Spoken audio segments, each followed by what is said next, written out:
First off, I apologize for the background noise here. There's a fan going. Sorry about that. But let's talk about this photo and try not to think about the fan. This is a watch, and there's you might look at this and think, well, that's kind of a crummy old watch. Why would I take a picture of that? Well, one thing I've noticed with macro photography is I like photos that tell a bit of a story, at least to me anyway. And that's this photo here. This is actually my dad's watch, and he got it when he retired from the railroad. And when I saw him recently, my parents came for a visit, I asked him if I could take a photo of his watch, and he said, sure.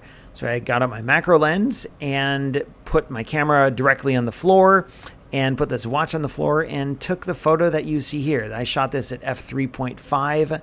And I think it was 1/8 of a second. And I didn't do a whole lot with the lighting. Like, it's literally just my floor in my living room. And there's overhead lighting from the lights. And there's some light coming from the left-hand side. So there's nothing really fancy about it. But it means a lot to me to have this photo. Or at least it says something to me.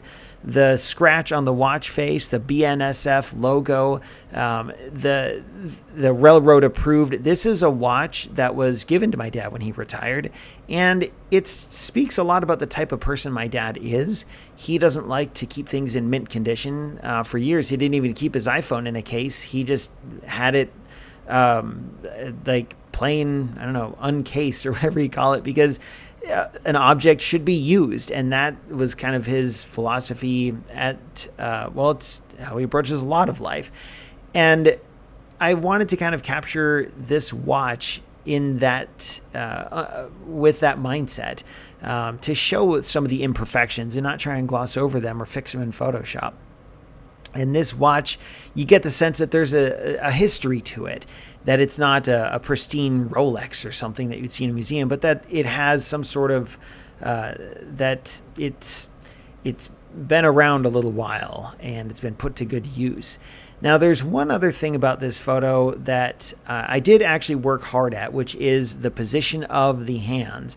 I intentionally put the hour hand and the minute hand at the 10 and the 2, and that's just how watch photography goes. If you look at watches in a magazine or an advertisement, you'll always see the 10 and 2 position.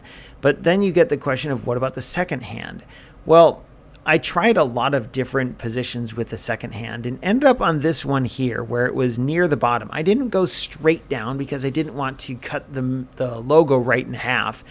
I actually liked how the second hand, it kind of merged with that reflection, that curved reflection that you can see that comes down from the bottom. And I didn't actually stop the watch when I took this photo. So it was ticking this whole time. And I would just wait until the second hand got to about where it is now and take several photos. And what I got was what I got.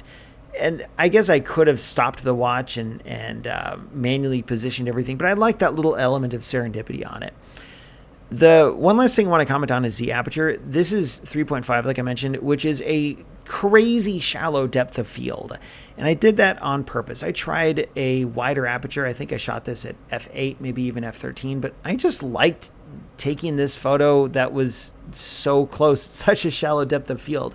Maybe it didn't work out the best. Maybe the logo could have been clearer. The date on the right-hand side would have been readable, but I don't know. I just thought it was really neat to shoot this close at such a wide aperture, and I like the result.